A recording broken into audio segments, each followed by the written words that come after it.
Okay, so we're good to go whenever you want to get started, Ken. Okay, so we're And expecting you one. you will have to you will have to recuse yourself from the first agenda item, obviously. Okay.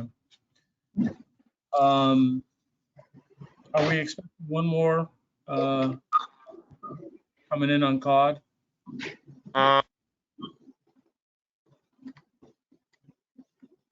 no, Mike can't join. What about our new guy? Dan's here. Dan's Yep, I'm there? here. Hi, Dan. Hey, The new guy. I guess we're gonna stick with that name. I've been called worse.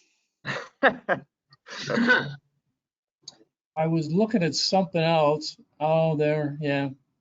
I was looking at the staff and I didn't see the name. Sorry, Dan. Okay. Call the June 8th meeting of CAUD to order. As we typically do, if you're listening to this meeting and you wish to comment, there is a number to call into the planning department, which is 607-772-7028 for comments. And first order of business is approval of the minutes for May 4th. Do I have a motion and a second? I'll make a motion to approve as presented. I'll second. Okay, all in favor? Aye. Aye. Okay. As Sean pointed out, my firm is involved in the first agenda item, 27 Shenango, 31 Shenango Street.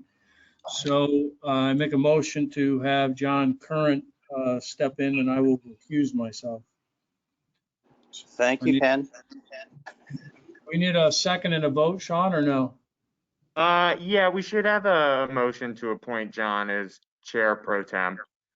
I'll make a motion to appoint John. Okay. I'll second. Then I need all in favor. Aye. Reluctantly. All right, John, take it away. Yeah, I was about to Thank say, John, you didn't have much choice there. They just. Yeah, that's okay. We like Sometimes you just got to put on your big boy pants and man up, you know? Yep. Sean, he's the obvious choice every time. So, John, do you want me to take it away with the staff presentation? Could you please? Because I'm looking at the Stone Opera House and I thought we were at fire station. No. Stone Opera? Yeah, we're on to the Stone Opera House Okay, great. and Yeah, Strand Theater. Staff presentation. Yep. Thank you. Okay. So the application, you're pretty familiar with this because the applicant came before CAUD a few months ago to sort of present some preliminary drawings and sort of an overall general presentation of where they were going with this project. It is the adaptive reuse of both the Stone Opera House and Strand Theater. They will be converted to serve housing purposes, residential housing for multiple apartment types. The applicant has received planning commission approval, but now they're seeking approval for the exterior alterations for both of the buildings. Sorry, I was getting a little feedback there. I apologize. I will go down to my staff findings.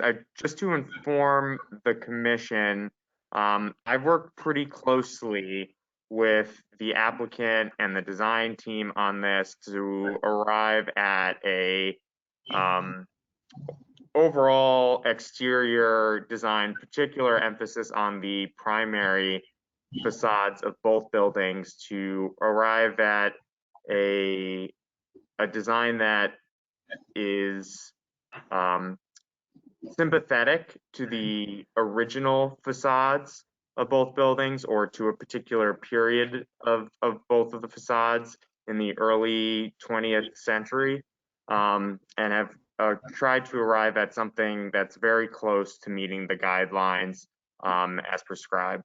So when looking at both of these, I think the commission should focus on materials, specifically with regard to the windows, the materials of both of the storefronts or original storefronts that are now being recreated, and much more sympathetic, I think, to the designs or closer to the original designs of both buildings than what's currently present. But there are changes, and there are changes to more contemporary materials. And I know that is something that's a little bit goes against what the guidelines recommend. However, the original configuration is being met and was based on historic imagery. Obviously, there is a lot of new window cut-ins that's necessary for the adaptive reuse of both buildings, but they're largely consistent with the design guidelines and the manner to go about that. I know there was a little bit of a question with the design team about the material of the windows. I think we've arrived at a pretty good middle ground on that. And I think that's about it. There is a bit of a question, and I don't know if there's been changes to the rear theater door along the, I believe that's let me go to the elevation. It might just be easier if I go there. And I know it's in the staff report too, because I called it out, but I think it might be better. Trying to arrive at a solution for, let me see if I can. No, I didn't put it there. I know it's in the staff report. Not that door. This entry.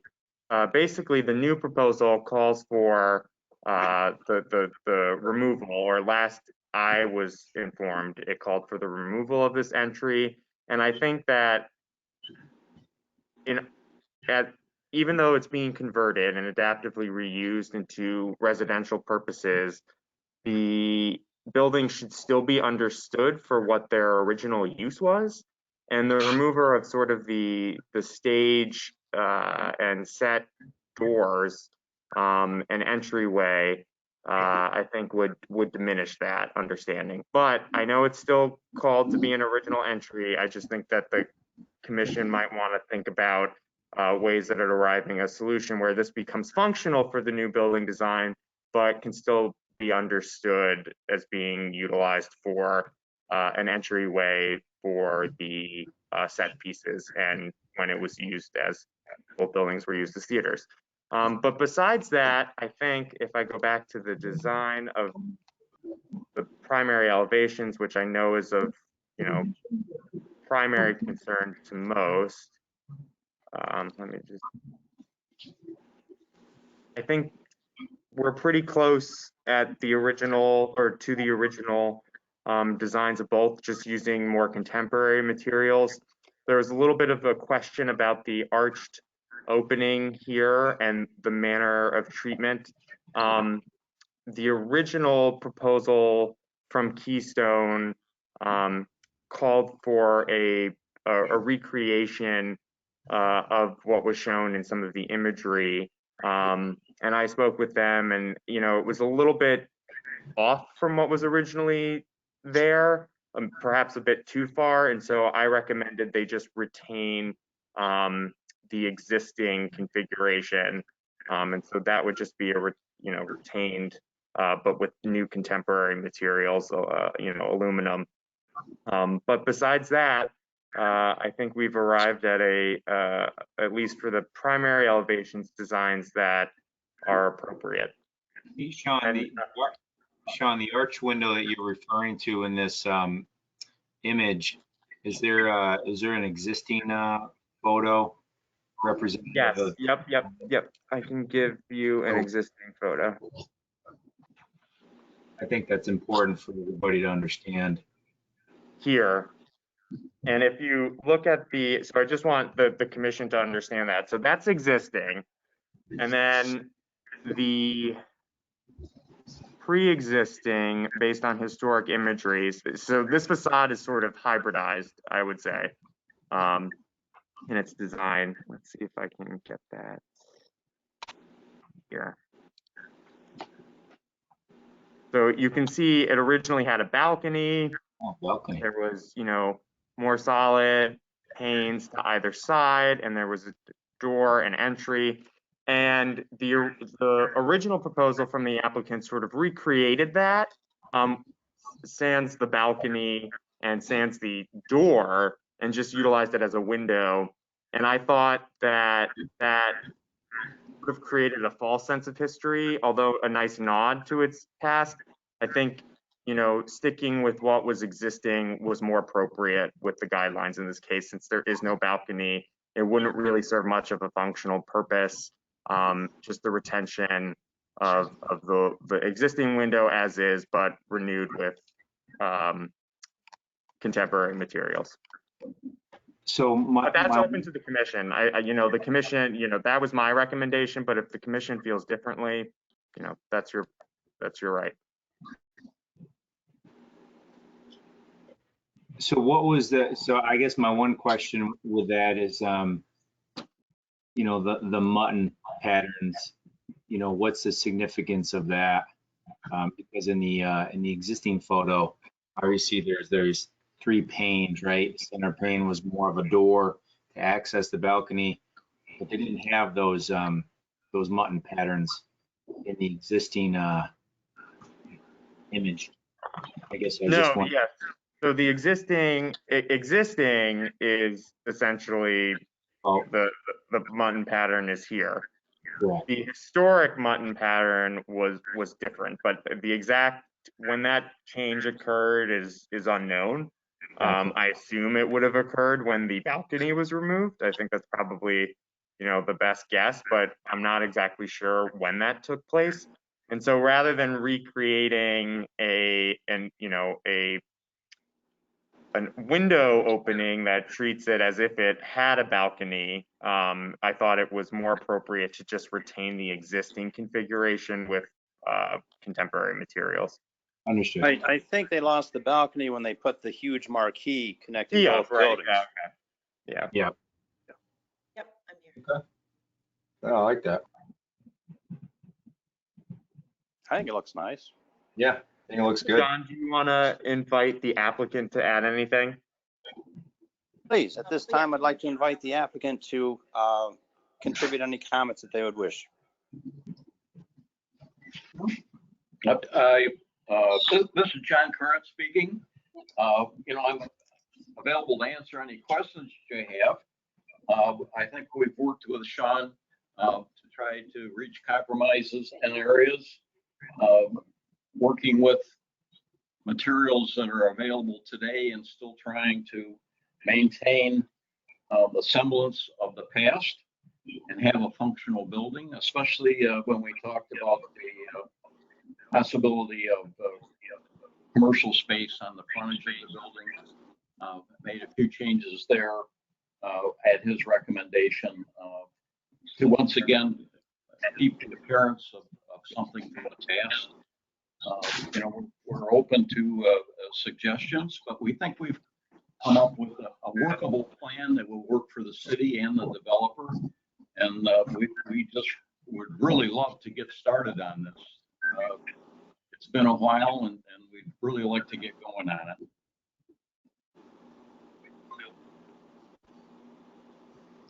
Okay. Bear with me, I'm trying to navigate my phone here.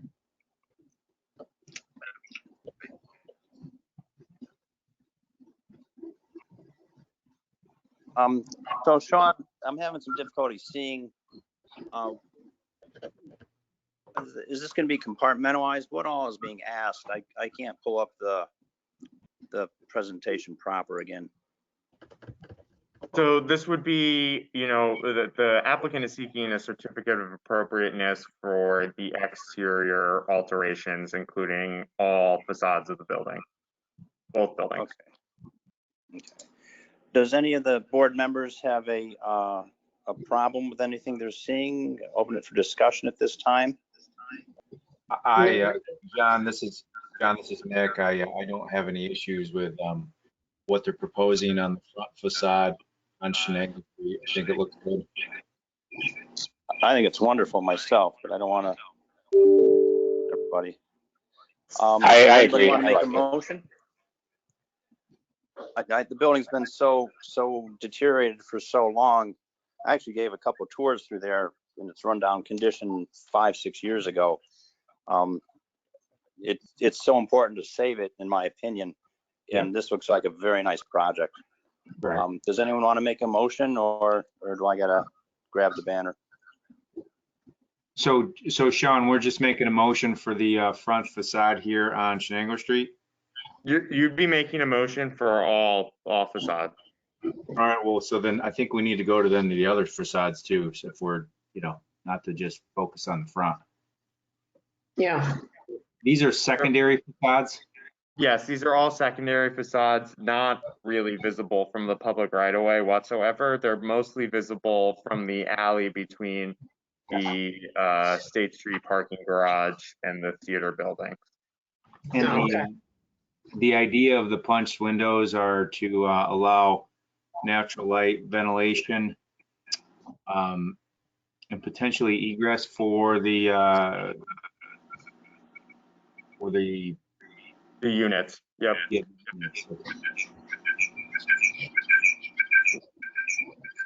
That's not me, is it?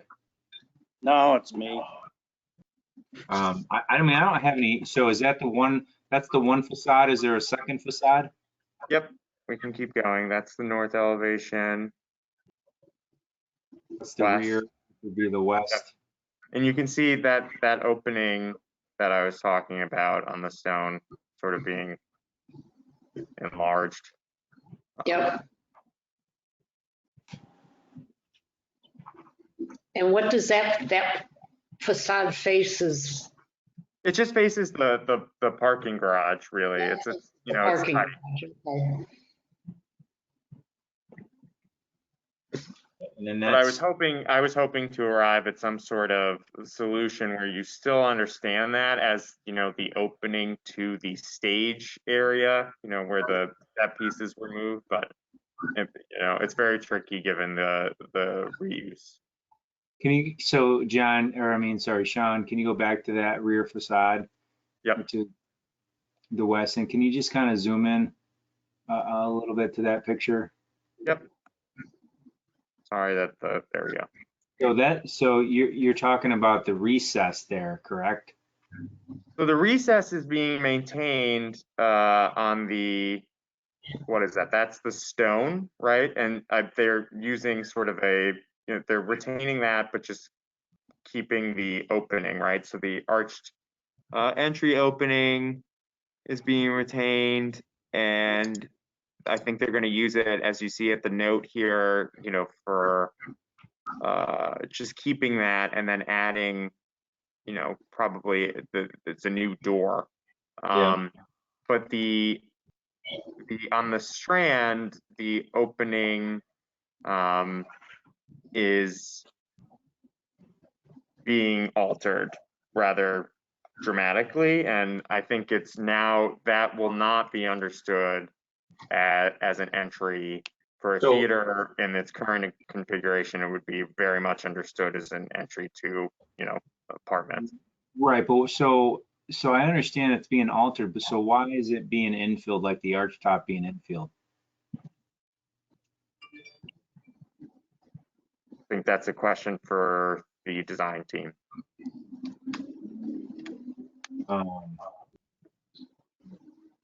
This is Kathy from Keystone Associates. The reason why we had to recess that door is because of snow. Otherwise, we'll have to provide a canopy on top of the door, which doesn't make sense. Again, it's going to change drastically the appearance of the rear elevation. So this was a good compromise we came up with. Recess the door to get the elements out of the steps in the door. But that doesn't account for the removal of the archway. You can recess it just as No, easily without no. taking the archway away. No, archway is still, the archway, at the other door, there is just a small archway, and at the stone, we are keeping the archway in place. Honestly, I Show can't that in my picture. even hear what he's saying. Yeah, Conti, can you get like a little closer to the mic? You sound far away. Yeah.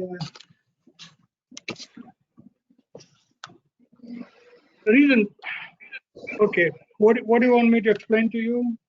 So my question is, why are we removing the archway and infilling it?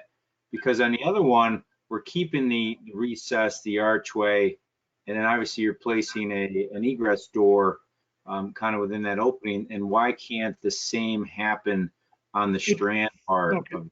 I think we didn't draw it right, but it's going to be the same situation on Strand also. Other than just the opening would be recessed. The Right. outside brickwork, there will be archway. There's no point in taking out the archway. So it's still going to be there. The arch is going to be still there. Only thing is the door is going to be recessed. Oh, Sean, is that sufficient for our needs for that archway, or would we need a updated rendering? This case, but you know, obviously, I guess it's a little bit easier on the stone because they've already it's essentially existing in that manner, and you know they're just going to be basically altering the door. But here you're going to lose the sort of large doors that were used. And, you know, a more contemporary door system is going to be integrated there. The retaining the arched opening is good, but you know, just the commission should consider the loss of the doors themselves as well. So Sean, can you go back to a better picture of that then? Yeah.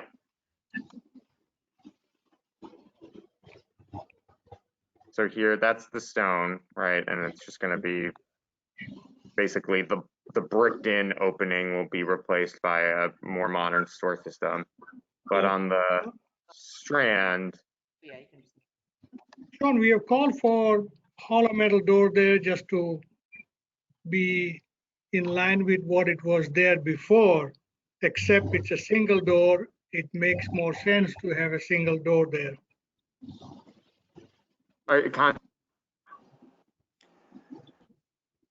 So well, sorry. Go ahead, Mike, Mick. oh yeah. So Conti, are you saying that the single door will fill the whole width of the opening? No, not the whole opening. There'll be some side lights on the sides to fill up the width of the opening. So that, let's say there's a 3-foot door, so there's always going to be 1 foot on both sides. Right. So essentially, you're filling in the opening with a door side light Door, system. yes. Yeah. Yes. But so Sean, go back to the drawing then, because I don't know, does that reflect that? kind of. Yeah, it shows somewhat. And the second thing I would like to mention here is that elevation or that alleyway is not traveled or not seen by many. Yeah, It's the only time I was down there in 35 years in Binghamton is only one time when I was doing this project.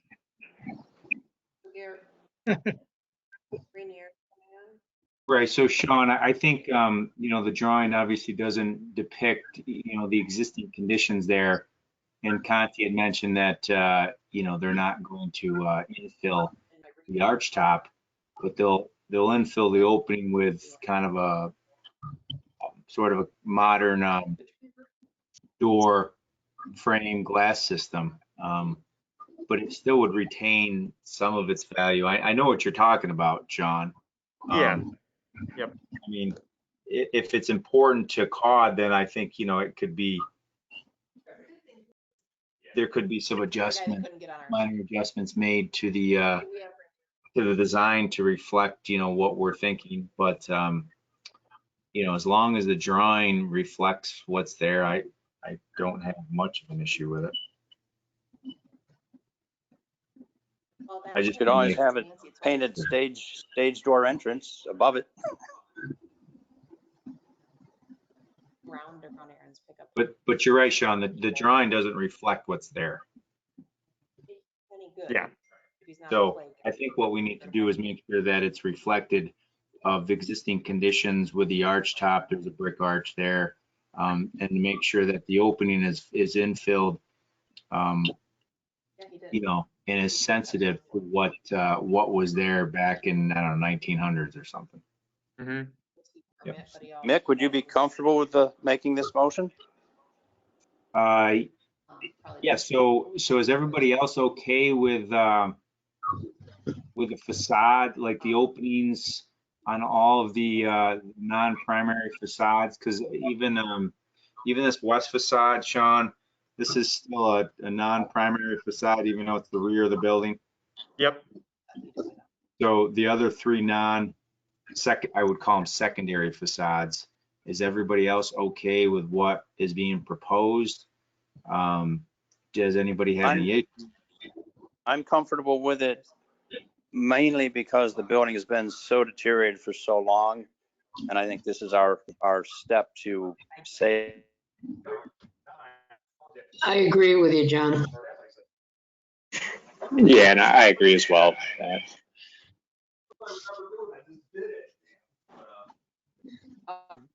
Okay.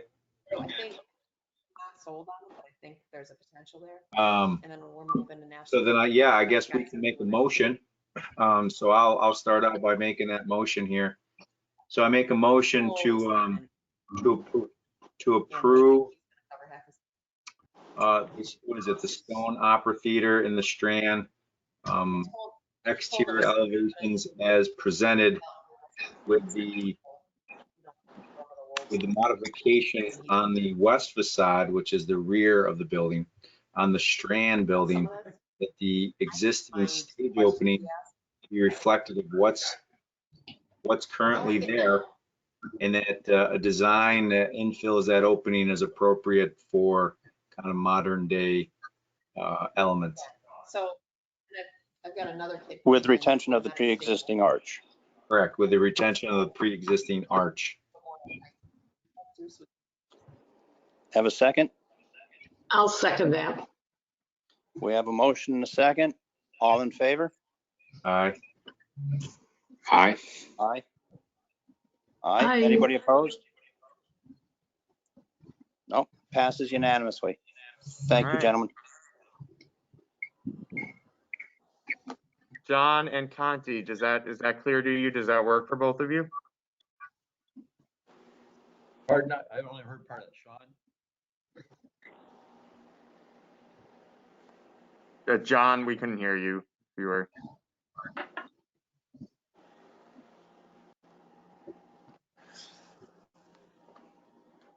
It's approved, so we can move on now, right? So,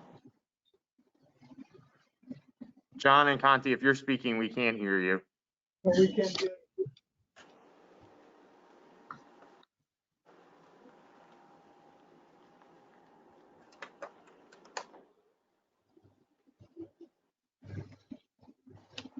Can you hear me now? Yes. All right. I'm sorry, we lost connection there for a second, but we're back. So is there a question to us? The question was, are you comfortable with that? Is that clear to you? So just as a recap, this is an approved presentation to you, but we have to, with your guidance, relook at the door opening at the rear of the Strand. Is that correct? Correct. We're comfortable with that. Okay. Excellent. All right. Well, I'll be in touch with both of you moving forward. Thank you, gentlemen. Thank you. We appreciate the opportunity to work in Binghamton. Glad you're here. Okay, so we will move forward. Let me just clear this out. Do I get to remove Yeah. myself yet, or Yes, you do. You got to remove yourself. do I have to make a motion to remove myself, or does somebody else have to do it? It would be a motion to reinstate Ken as chair. I make a motion to reinstate Ken Ellsworth as the chairman of the City of Binghamton's Commission on Architecture, Urban Design, Historic Preservation. You're too ready for that. I'll second it. Thank you. God bless. All in favor? Aye. Aye. Aye. Aye, aye, aye. Motion passes. Ken, we missed you. Thank you. Okay, Sean, Shenango River Promenade. Yes, so the commission should be familiar with this application as well because it came up for our April meeting. And at that meeting, the commission asked the applicant to return before the commission with a proposed rendering of the treatment of the planters that are going to be featuring the mosaic tile. So I don't need to go too much into it besides maybe just re-showing some of the imagery of what we're talking about here with the planters. So these are the planters along the southern area of the Chenango River Promenade. And then so you can sort of see the existing planters there. Further along here, basically wrapping around the area immediately adjacent to the downtown University Center. And then the applicant has provided this mock-up sort of showing the treatment. And let me see if I can just zoom out a little bit here. There we go. So everyone can see. And I know Emily's on the line, so if she wants to add anything, she can. The State Historic Preservation Office, because of the nature of funding for this project, issued a no adverse effect letter. So she's clear on that front. The only question I would pose to the applicant is the maintenance of there, because in some locations I've seen it where Yeah. back there. Wait, I can't hear you. Can you say it again? Yeah. Question I would pose to you is about maintenance and how these mosaics will be maintained. Because if you look, I took a look at some of the other areas where there's been mosaic tile installed, and I noticed that there's some of these tiles fall off and it gets a little patchy sometimes. And it's not the majority, but it is in some locations. And so I'm just a little concerned with maintenance over the long term, and how that's done, and how is that financed too is another question. So what is the nature of how these planters will be maintained if they're mosaic? Okay. Well, so if it's just like so basically I do the best I can to maintain them over the years with the small patches here and there. Because of the nature of how the mosaics are installed, some of them with the group programs, I do find myself having to go back, over the years. Like I think I've been to the Riverwalk, I think now once to do some small repairs. And there's no formal agreement on that we've ever had on maintenance, but if I spot it, then I will be there to fix it. Sometimes I just don't notice it right away. And I'll do that for the rest of my life. So, I always do. If there's a repair needed, I will try to fix it as quickly as possible, because I know that if that repair is not fixed before the winter time, then it's just going to lead to more and more and more damage. So it's very, very, very important to me that I do maintain them. And like in terms of funding that, it's normally something I just do myself. But for example, there was issues at Walnut Street Park with vandalism and rocks, and it was massive damage. But maybe that damage is also because of like the trees growing behind it. It didn't matter whose fault the destruction was. So I just got a grant for $1,000 to fix it and included the community for a weekend. So these mosaics are my livelihood, and the last thing I want is for them to ever fall apart. So I mean, I do what I can as best I can to make sure that they're maintained. But like I said, sometimes it's just I don't always spot them right away. But like I know I have a couple patches on Columbus Park to fix. Like they have to do that this summer. Minor, smaller than like a little teacup. But if I don't, then they're gonna just fall apart more. So. And I try to take rounds as much as I can to keep check on them and just oversee them, especially in the beginning of every summer. But there's no really formal process for anything, or we've never figured this out, except that it's just very, very, very, very, very important to me that they're maintained. So I think we're on the same page with maintenance.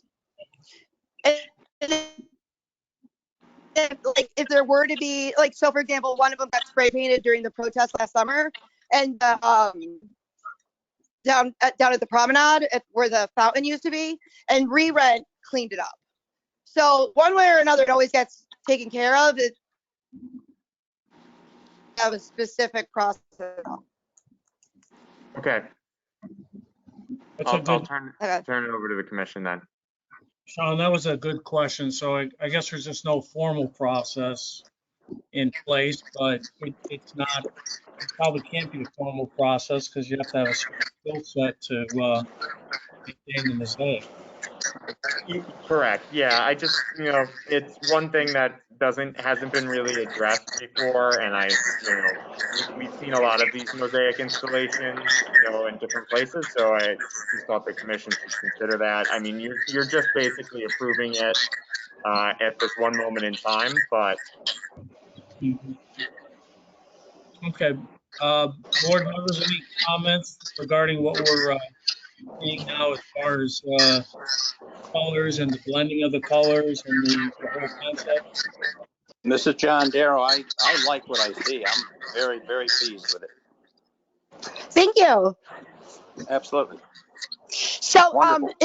that is just a portion of it, but it will continue through the rest of the spectrum of all the colors. Mm-hmm. Okay. And there is a lot of planters, so it would probably be a 2-summer project. two-phased, and it was 10 planters, correct, Emily? Yeah, and kind of the half circle ones, not the full ones. Yeah. Okay. I swear every time I go down there, there's more. There's a lot Look of on them. that as So, job security. yes, I know. That's why I do it this way. Thank you. Any other comments from other members? Everybody somewhat are okay with this? Yeah, I don't have any comments, Ken. I like it. Yep, I like it. For a motion? This is John again. I would make a motion to approve the mosaic tile presentation for the, what do we call it? The riverfront facade. I'm sorry. The Chenango River Promenade. Chenango River Promenade as presented. Okay, do I have a second? I'll second. All right, all in favor? Aye. Aye. Aye. No abstentions? No nays? Okay, motion passes. Thank you. Thank you, Emily. All right, thanks, guys. Bye. All right, you're all Bye. set, Emily. Thank All right, you. have a good day. Yep, bye-bye. Thank you. So, Sean, can I ask a question? Sure. Was that a expressed and implied warranty for lifetime maintenance? No. For the record? No, That's Just curious. what I wrote down. Yeah, that's what I heard. Okay, I'm no, just it was curious. just like that was I know our Parks Department, you know, has had questions about that before and has worked with Emily about it before, so I just thought I'd, you know, mention it so that the commission could account for No, it. it's on and for the record as far as I was concerned, so that's all good. Okay, thank you. So Sean, what was causing all the interference? We're having a lot more trouble today for some reason. I think I think several people are joining by phone. Like I think Emily was joining by phone. I think John, you're probably joining by phone. I'm by phone. Yep, Sounded like and cars were going by in the one thing, like yeah, background. yeah. Just So, curious. you know, I thought Emily might be, you know, maybe outdoors. I'm not sure. And I actually, I think I could hear Christina before, so I muted Christina, and so I will invite her to unmute if I can. There we go. Okay. And 41 Lake Street then, right? yes, yeah. Hi there. So, I'm hey, sorry. I muted you for the other applications. That's fine. Sorry about that. Okay. No, that's okay. So we've got now, we're moving into the determinations of historical significance for demolition segment of the agenda today. And the first property, you know, I'm just going to make it very clear. I didn't find that there was any significance to this property. I apologize to the commission. I know we recently spoke a few months ago about providing interior photos and the importance of that. But given the conditions, from what I was briefed on from both the applicant and our building department, the building was not accessible or really healthy to access. So I did not enter. I've been told that it was essentially occupied by a hoarder or hoarders, plural, and so it's not fit for, you know, entering to take photos. And like I said, oh yeah, and Christina, if you want to go into detail about that, please feel free. Yep, I jumped up over that missing front step that you're showing there. It wasn't pretty, but I did it and tried to put one foot in the door. It was just smelled and you couldn't even step in the house. So it's not a good scenario. Okay. Board members, any comments before we move towards the seeker process? Well, I have a question more than a comment, Ken. Just given the comments, is there like a line in the sand that we should be looking at for possible hazmat removal going towards demolition for something like this that is deemed a potential health hazard? I think that that's, you know, the contractor's responsibility. So you're only reviewing it for historic significance, and that would fall to the contractor. And I suppose potentially with building, but I have to say that I believe it would fall basically on the contractor to ensure that demo was performed with all safety considerations in mind. Great. Thank you very much, Sean. I agree with that. Okay. So, regarding the seeker process, I make a motion to declare CAUD as lead agency regarding this application. Sorry. All in Second. favor? Aye. Aye. Okay. Aye. I also make a motion that we declare this action as unlisted. Second. All in favor? Aye. Aye. Okay. And we always pick on Mary Ellen. Are you still in agreement to be picked on, Mary Ellen? Yes, I was muted there, sorry. Oh, okay. For a minute there, I thought you were going to tell me no, and I didn't know what I was going to do. What if I did? No. Well, we'd have to pick on somebody else. The new guy. The new guy. There we go. Perfect. Yeah, No, I- That's gonna stick with me for a while, isn't it? Sorry, Dan. Yep. No, that's fine. Poor guy. Someday we'll actually get to meet you. I know. I'm looking forward to it. Yeah. Dan, as long as they don't call you the old guy, you're fine, you know? I'm just gonna say, John, Well, today was my birthday, so I'm one year older. Happy birthday. yeah. Yeah, well, the old guy happens to be a female in this bunch. Not in my eyes. Oh, yeah. All right, take it away. Okay, will the proposed action create a material conflict with an adopted land use plan or zoning regulations? No. Will the proposed action result in a change in the use of intensity of use of land? No. Will the proposed action impair the character or quality of the existing community? No. Will the proposed action have an impact on the environmental characteristics that cause the establishment of a critical environmental area? No. Will the proposed action result in an adverse change in the existing level of traffic or affect existing infrastructure for mass transit, biking, or walkway? No. Will the proposed action cause an increase in the use of energy and it fails to incorporate reasonably available energy conservation or renewable energy opportunities? No. Will the proposed action impact existing public/private water supplies, B, public/private wastewater treatment utilities? No. Will the proposed action impair the character or quality of important historic, archaeological, architectural, or aesthetic resources? No. Will the proposed action result in an adverse change to natural resources, example, wetlands, water bodies, groundwater, air quality, flora, or fauna? No.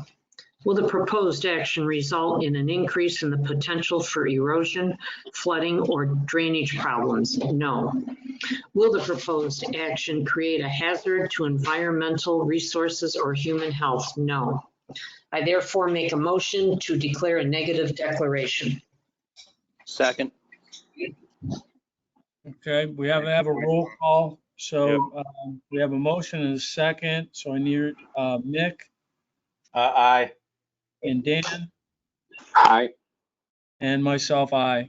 Okay, motion pass. John, you're up. Okie doke. Sean, you gotta put it on the phone so I can read it. Can you see? I'm getting there. Okay. Eyes are bad, phone is small. Okay, I've got it. Criteria for the determination of historical significance for demolition. The commission's determination of historic significance shall be based on the following considerations, which are based on the United States Secretary of the Interior Standards for Historic Preservation. 1, if the structure is an outstanding example of a structure or memorial representative of its era, either past or present. Or 2, if the structure is one of the few remaining examples of a past architectural style or combinations of styles. Or 3, if the structure is associated with a historical person or event of significance to the city, region, state, or nation. I say no, give it a determination of no historical significance, knock it down. I second. I make a motion as such. Yeah, thank you. All right. And who was the second? It was Mick. I second. Okay, all in favor? Aye. Aye. Aye. Aye. Motion passes. Okay. 3 Fayette Street. Okay. So 3 Fayette is this, if you noticed in my staff report, I called out a couple of things about this property. Again, I just want to stress it is, significantly deteriorated. Christina, I never ended up getting the interior photographs. I know you said that you had them, but I didn't end up getting them, but I did include a shot that I was able to get. So let me just go to that.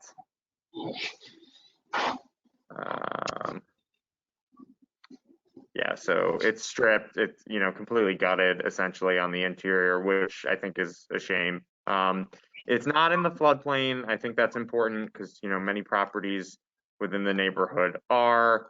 This one happens to fall outside of it. I found a couple of things that I think are of interest, but just I want the commission to be very sensitive to the area that this home is in. And you'll notice I talk about that under the third criteria. That this was, you know, this area of the city is traditionally been considered the oldest residential section of it, of the city. You know, it sort of took on the name of Center City in the mid 20th century, and sometimes is referred to that today, but it was really the area of downtown or just east of downtown that was sort of the first area where different immigrant groups landed when they arrived in Binghamton. You know, whether it was your first, you know, Jewish and Italian to later German and Polish, and then African Americans. You know, it was traditionally sort of the melting pot of the city.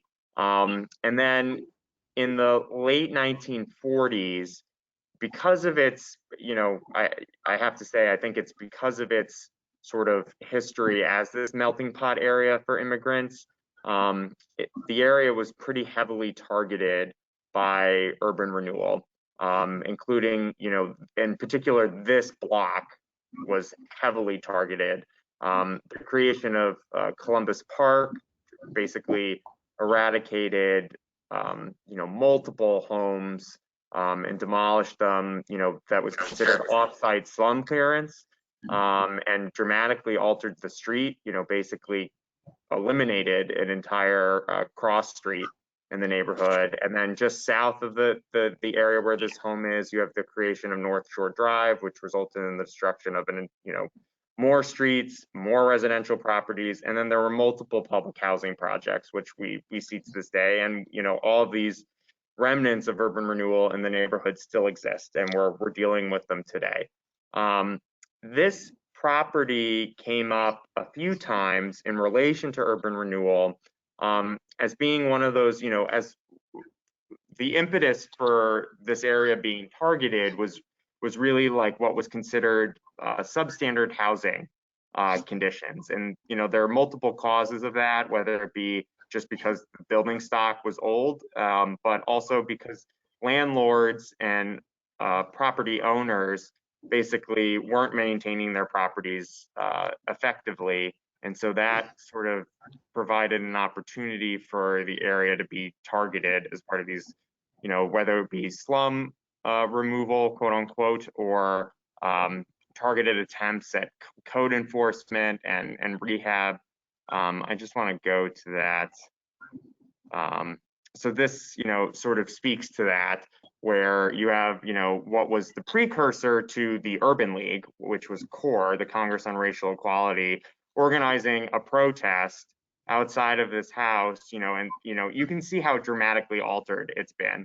That's, you know, what it looked like in, I believe this is, if I remember correctly, 1966. Yeah. So you can sort of see, you know, the dramatic alterations that have been made to this property, but it really does fall into that, you know, era of urban renewal. And I think the commission needs to be sensitive, you know, whether there's been substantial demolition of the neighborhood through all of those programs of urban renewal, and then more recently, as a result of FEMA floodplain hazard mitigation demos. So I just want the commission to be aware of that and to be sensitive of it, you know, when making their determination. As you can see, the house is heavily deteriorated, but I think it's important that, you know, the commission consider the neighborhood and the context that this home is located in. Sean, can I ask a question? Sure. It's not an area I drive through with any frequency. Is this building now a minority of structures reflecting what the neighborhood was like and is salvageable in its condition, or is it deteriorated beyond salvage and there's enough other buildings of equal disposition that would be saved to be representative of the neighborhood? So, I can only speak to the specifics of this property. It is gutted. I didn't see that there was any structural deficiencies, but I don't know if we have that evaluation, but I didn't see anything that indicated to me that the house was in, immediate danger of collapse, but it is completely gutted on the interior. It was occupied, as I showed from the newspaper records, by at least an African-American family in the 1950s and 60s. But beyond that, I'm not sure. Was that what you meant by minority population? Well, no, if there are so few houses in this once thriving neighborhood that it is representative of the era or the area, or are there other homes still there that are standing where this one is no longer a unique representation, kind of adhering to our guidelines? So if it's gutted, that's a huge step forward if somebody wants to do it. Yeah. So I think that, there is something here in that, this was the area immediately, like we're talking like this block, right? Half of it was wiped out for Columbus Park, right? And the renaming, the elimination of Sherman Place, essentially. Both AME and ME churches, both of them were removed through urban renewal. I think actually the remnants of the Binghamton Whip Company are still there. I think that became the candy distribution center, and I was putting that together as a result of the staff report. But there was this there are remnants of industry, and employment in that area, but a lot of the residential homes are disappearing, and that's sort of why I called attention to it in my staff report. Fayette Street is relatively intact, which is the street that this property faces onto. Immediately south of the building, one Fayette, I believe, has been demolished, and that's immediately to the south. So there's a vacant lot immediately to the south, and then to the north, both properties still exist. And across the street, the homes are intact too. But I didn't do a deep dive into the surrounding properties and their history. Do we have a plan for this property going forward? I don't believe there is I think it would just be retained as green space. Is that correct, Christina? So the property, I'll just give a little background on how we got involved with the property. It's owned by Isaac Ansroot, who I believe has some development plans in the long term.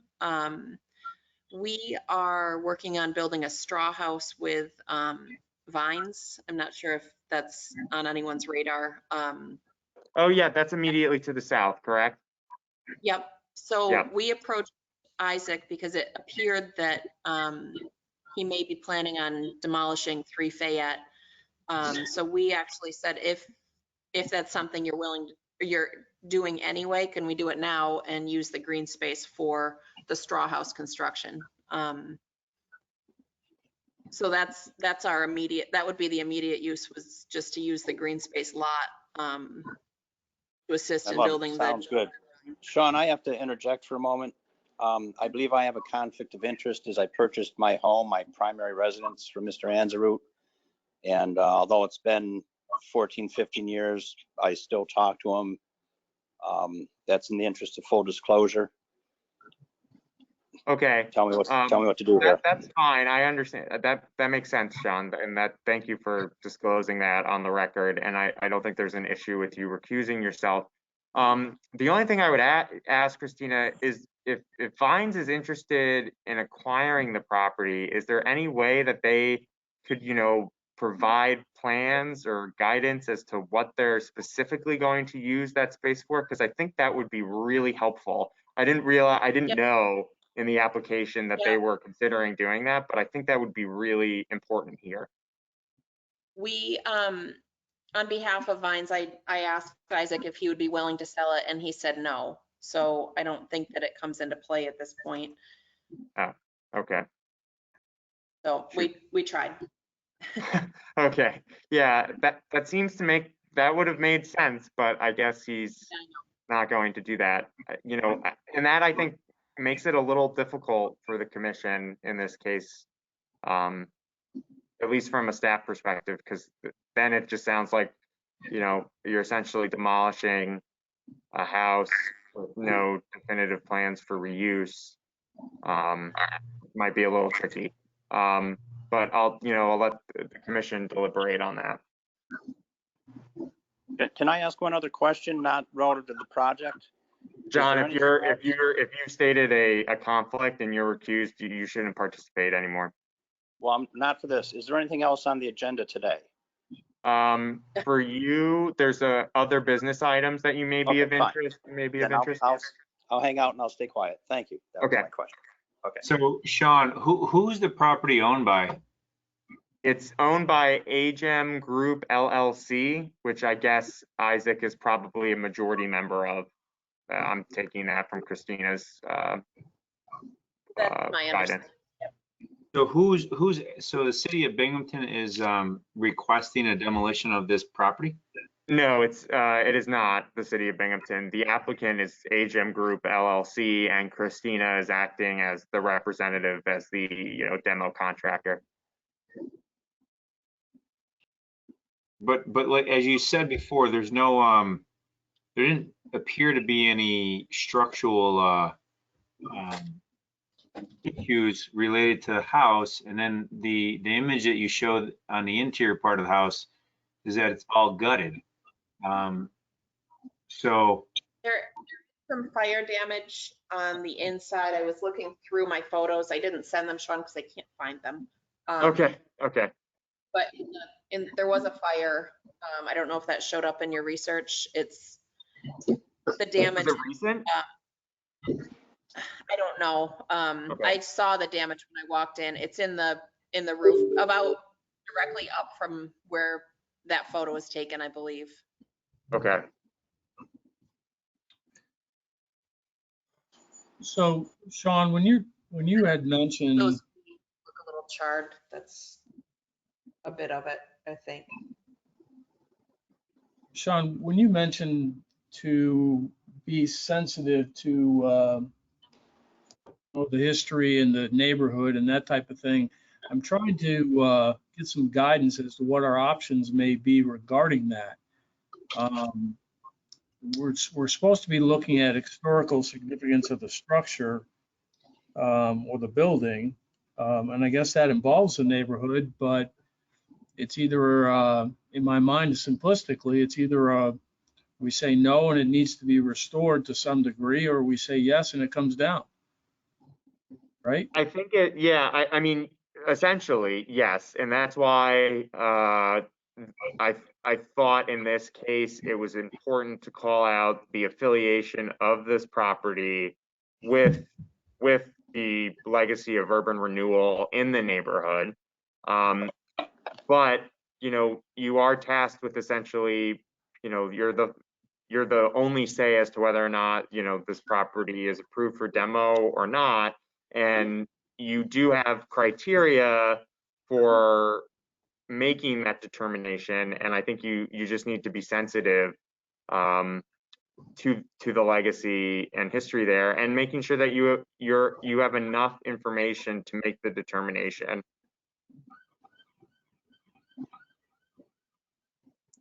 Can you pull up the three criteria that we looking at? I just want to have everybody aware of that's what we're basing our opinion on.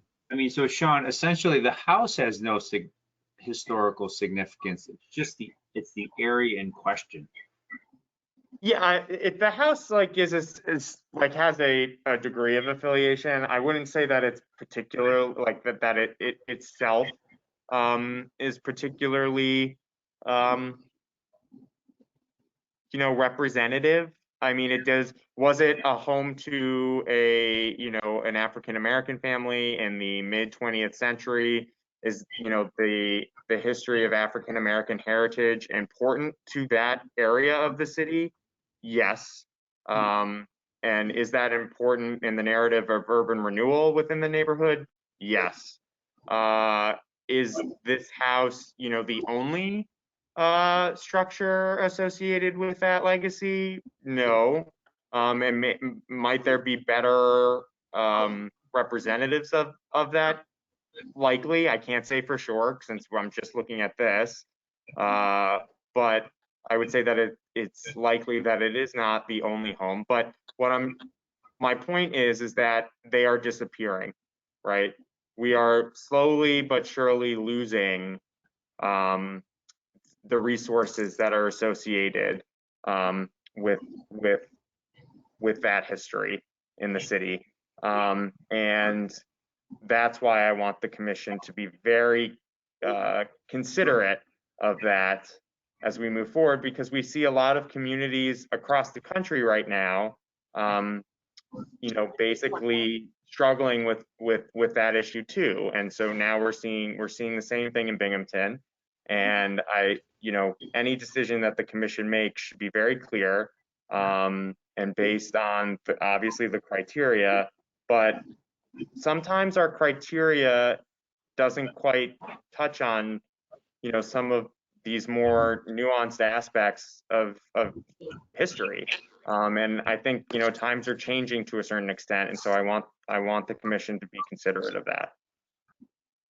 So Sean, are you kind of, I mean, in some ways, I guess another way to think about this is there a bigger picture here?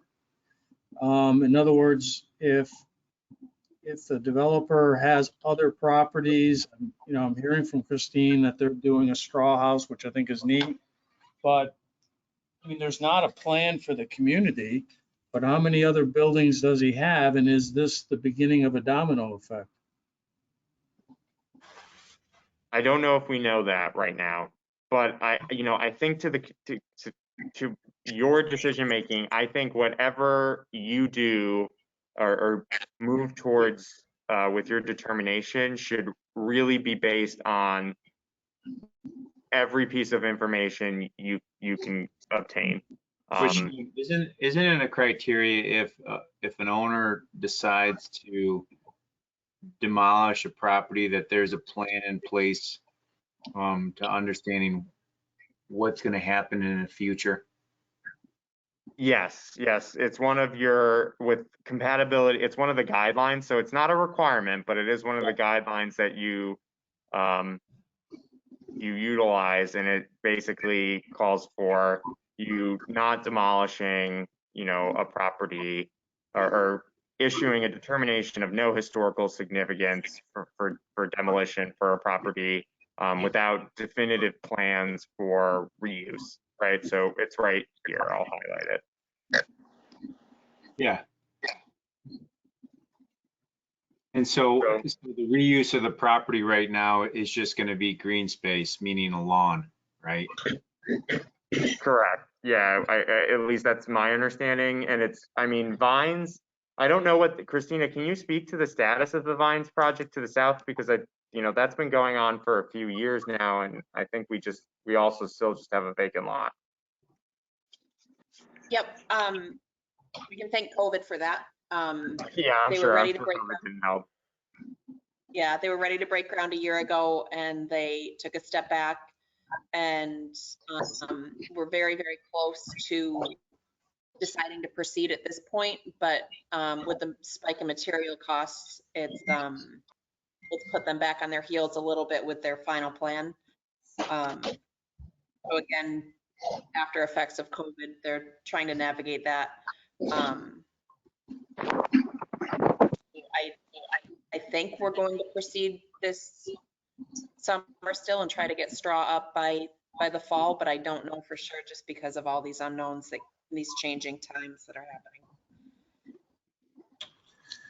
So we've been meeting every week since January, hammering out the plan. But it's difficult with the material costs and them being a volunteer organization and donor funded. So that's where we're at. Yep. Okay.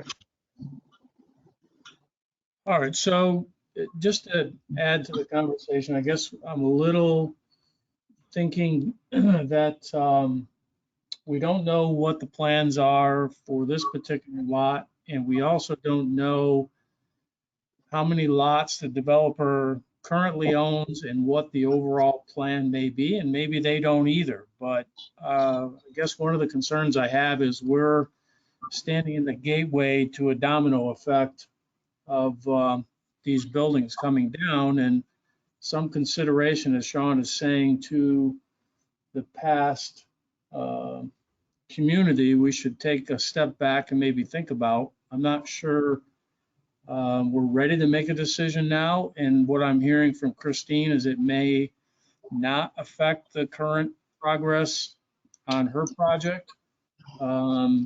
So I guess that's another consideration the board should think about.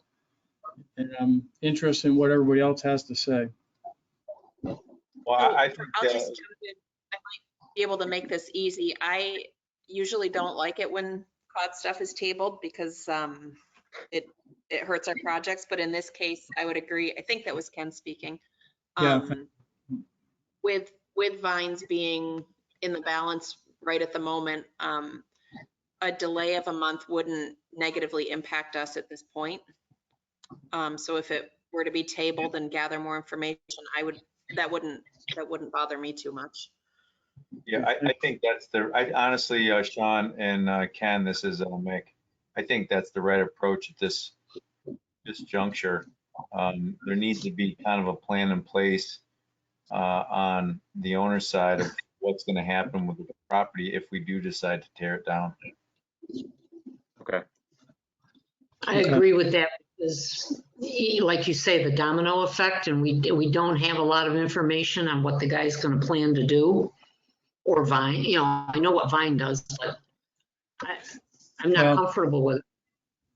And that, as we've done before, whether we say, it has a significant or it's appropriate or it's not appropriate, the criteria of which we decide on is equally as important going forward. So I think we need a little bit of time to think about what that criteria may be, either a certificate of appropriateness or not, because that's going to guard the door for future building demolition in that area possibly. Right. So, okay, so I make a motion that this application be tabled at this meeting. I second. All in favor? Aye. Aye. Aye. Okay, we had one abstention, which was John Darrow. No nays. Okay, motion passed. Thank you, Christine, for the information. Thank you. Can I ask one more question? Will we be aiming to put this on next month? Because I think Yeah, at that point we'll have more. It will automatically be placed, Christina. Like it will automatically be placed, and as long as if there's additional information you have about the future reuse, if you're able to provide interior photographs, I'll just update the commission with that as we go. Right. So it's a two-part thing. So additional photographs on the inside, I think, will be beneficial and helpful. And then, as maybe as difficult as this may be, what are the plans? What is Mr. Ansrud's plans going forward? And, how many other buildings or houses does he have in the area? And maybe, he's not prepared to divulge that, but that reuse is important for us at this point. And I'll just point out one more thing. The structural integrity of the house, I think, is important. If it's structurally sound or not, I think we would need to understand that. Yep, that's a good point. Yeah, thank you, Mick. Okay, all right, thank you. Thank you, guys. Where are we on? Other Bye. business? You got a couple Yeah, things? we have two other items of other business. Thanks, Christina. We have two other items of other business that I just want to quickly touch upon because there are two things. So one property, the commission had sort of asked a couple months ago, and John, I think you were pretty vocal about this, but you were interested in potential landmarks. And the commission hasn't been particularly active. COVID, I'm sure, didn't help with that, but even previously, it's been a while since the commission has had any application for a landmark determination. And, you know, I sort of keep a list of properties on the side that come up as I go that could potentially meet the criteria for landmark designation. And, you know, I don't try to push local landmarking to any extent, but since the question came up from John, and there's a property that is slightly threatened because it's vacant, it is up for foreclosure, it's in the foreclosure process through the city and the county. And it does have historic significance, and there is community interest in its protection. I thought I would bring it up, and that's 32 North Street. It has both. Let me see if I can pull up an image of it so that everybody is familiar. Hold on 1 second. I haven't even gone out to take photographs of it myself yet, but Sean, was this one of the buildings part of our other project? it is not. It is not part of that. Oh, I'm using Bing. I'm going to get Bing results. Hold on.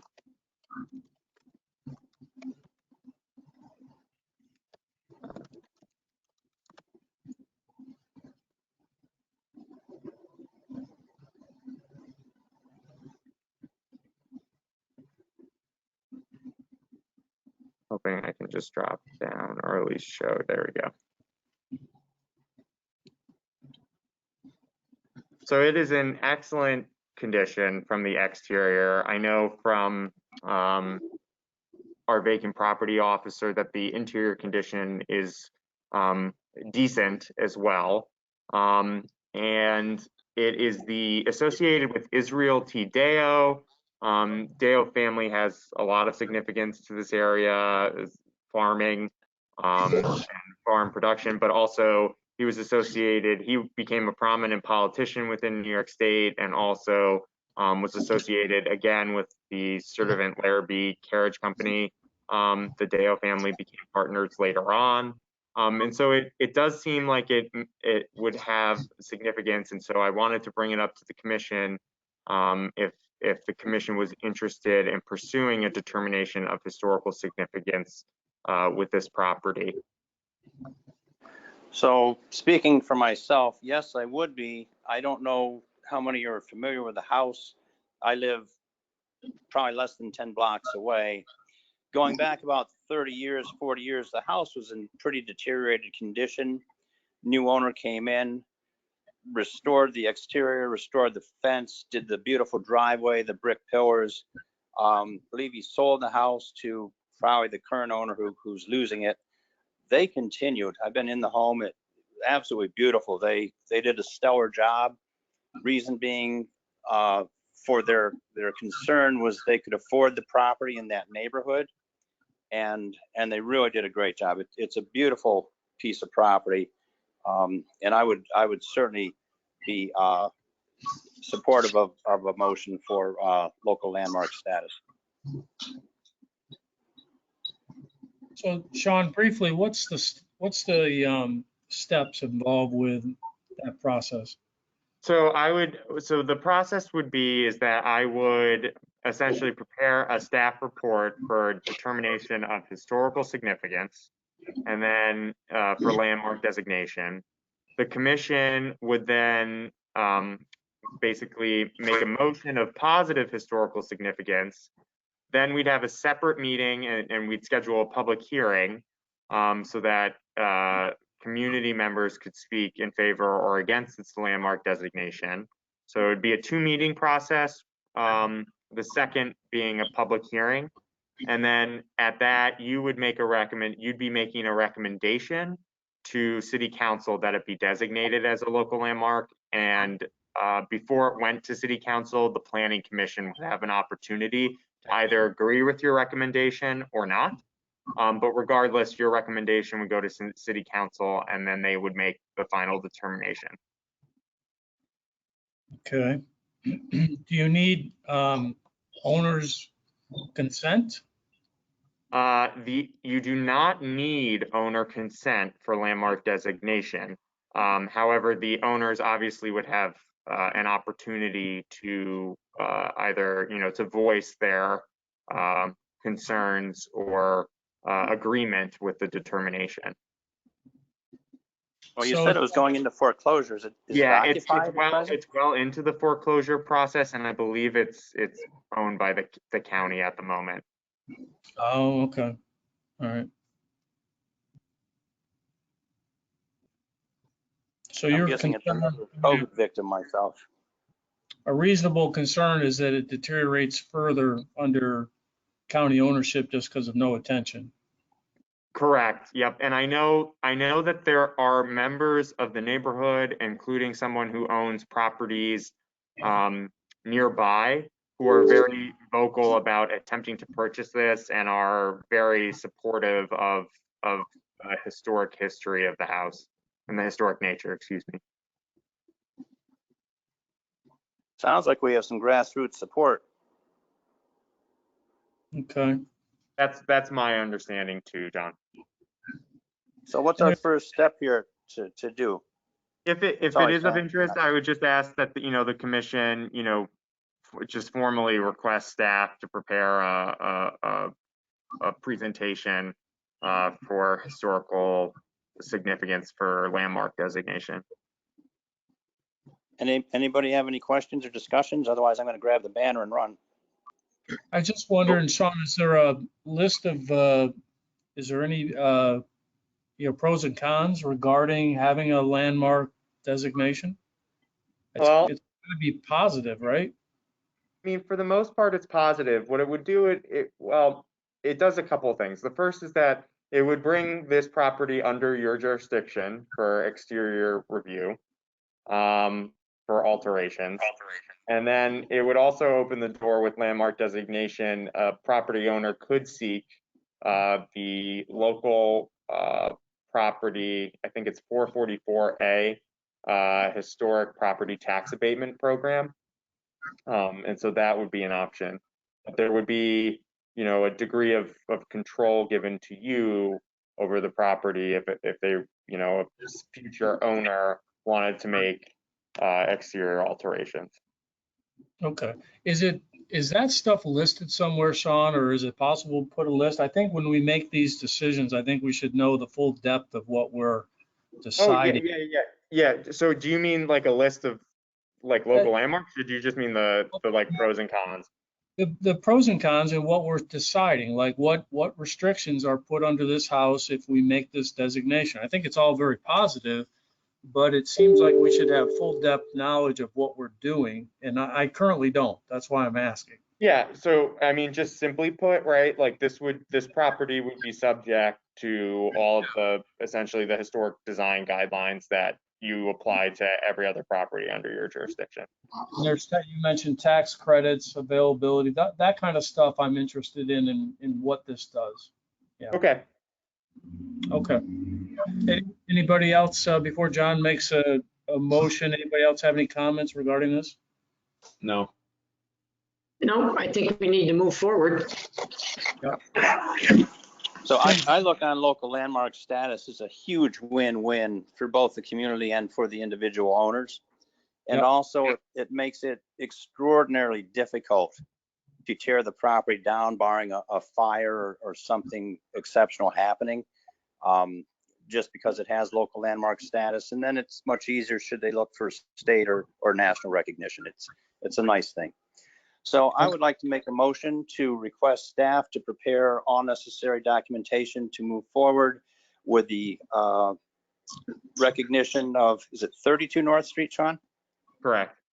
32 North Street to designate it as a local landmark status property in the city of Binghamton, New York. I'll second it. All right, thank you. All in favor? Aye. Aye. Aye. All right, motion passes. All right. And then the last item of business is also exciting on the history side of things. So I think I've told the commission a few times, we received a grant from the Preservation League of New York State to develop a National Register nomination form for our eligible Main Street Historic District. We are at the basically tail end of that draft process, and so a draft form has been prepared. And in working with the state and other offices at the city, we will be moving forward over the next 3 months. Yes, 3 months. Can't believe it's June already, but we will be moving forward over the next 3 months to essentially have this district listed on the National Register and State Register of Historic Places. And so as a certified local government, and the city of Binghamton has the distinct privilege, I guess, in this case, of the commission reviewing that nomination form and either supporting it or making recommendations for changes and not supporting it. It falls to both the commission at one point in the process, between the commission and the mayor, and both voice either support or lack thereof as this nomination proceeds. And so you will have the opportunity at the July meeting. I will send out the draft nomination form at the July, and you can make a motion either in favor or against.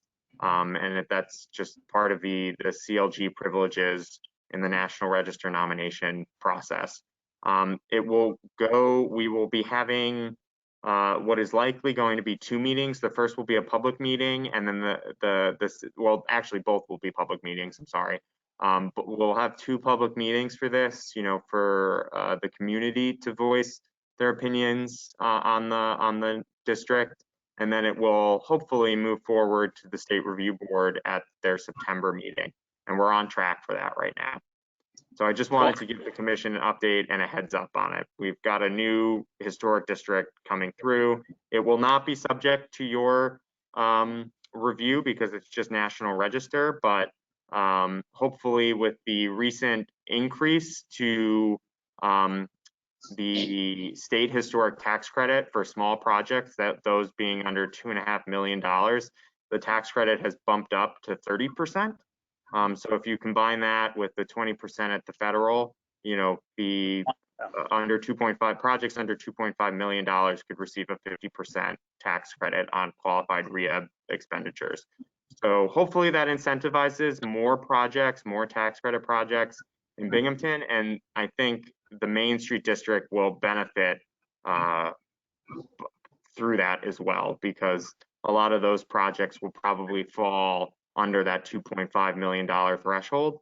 And so the 50, up to 50% becomes a lot more attractive than just the 40. So. Hey, Sean, you had mentioned the July meeting. I'm assuming July meeting would be July 6th. Yes. I will not be here for that. Okay. If it seems like many commissioners are not going to be present at that July 6th meeting, we could maybe set up in advance moving it. I know the holiday is, tricky. Sean, this is John. I'm around for July, but August, I doubt I will be here for. Okay. Just a heads up. Not sure. Yeah, I'm not sure about July. Okay. It might make more sense if we move it then. Yeah, I just want to let you know I won't be here July 6th. Got it. I should be, but I'm not sure when we might go away with the kids. Just curious, Mick, would you be available the following Tuesday? And how do people see the following Tuesday? Yeah, I could potentially be available on the 13th of July. There's a higher probability for me for the 13th. I'm good on the 13th, Sean. Okay. Good. Dan, did you say you're available or no? I said there's a higher probability, so yeah. Okay, higher probability. Got it. Okay. Okay. All right. Ken, how does that work for you? Good. Okay. All right. Maybe we'll move it just to avoid you know, any issues. All right. Okay, sounds good. All right, Ken, if we do that, I will send out a notice to you to request a special meeting. Right, okay. Very Okay? good. All right. That's All all I right. got. Anybody else have anything they'd like to add? No, Motion to adjourn? I second. Second. We all. Aye. All in favor? Sorry. Aye. Hi. Aye. Bye, everybody. Take care. Aye. Have a good one. Happy holidays. Bye. Bye.